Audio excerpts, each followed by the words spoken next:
Hello po, ayan. So ito po yung i-prepare ninyo kung maglechon manok po kayo. So ito po yung sibuyas na prepare ko na. Ito yung bawang, ito yung sili. Yung para kung hilig ka sa manghang, lagyan mo siya ng kunting sili.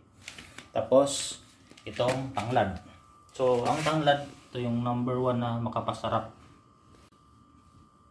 So kung maraming tanglad, mas masarap.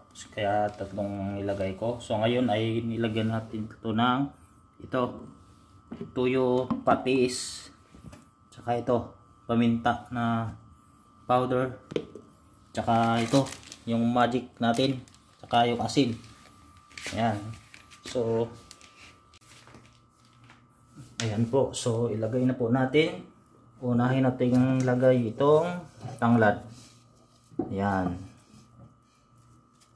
So ito na po yung hinalo kong patis, yung tuyo, at saka mas maganda may kalamansi. Kaso wala tayong kalamansi. Kaya nilagyan ko ng konting suka. Ayan guys. So tatlong tanglad. Mas marami, mas masarap. Ayan, dapat ihiwalay mo siyang tatlo. Tapos igitna natin yung sibuyas.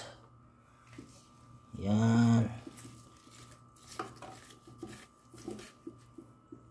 Tapos lagyan natin ng kunting bawang.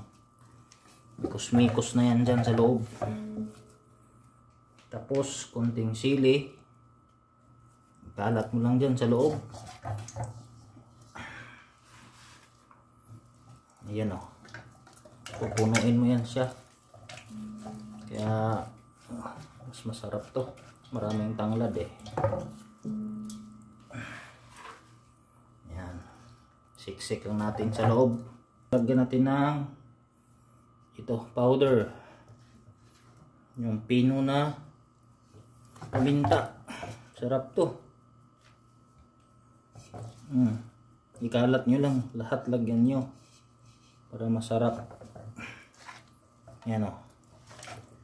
Crispy to. Tapos manghang, may sili. Kung ayaw nyo ng manghang, huwag nyo lagyan ng sili. Tapos lagyan nyo ng ito. Yan. Lagyan nyo siya ng sauce. Okay guys, so yun lang po kung paano natin siya i-marinate. Tayo natin bukas. Thank you for watching. God bless.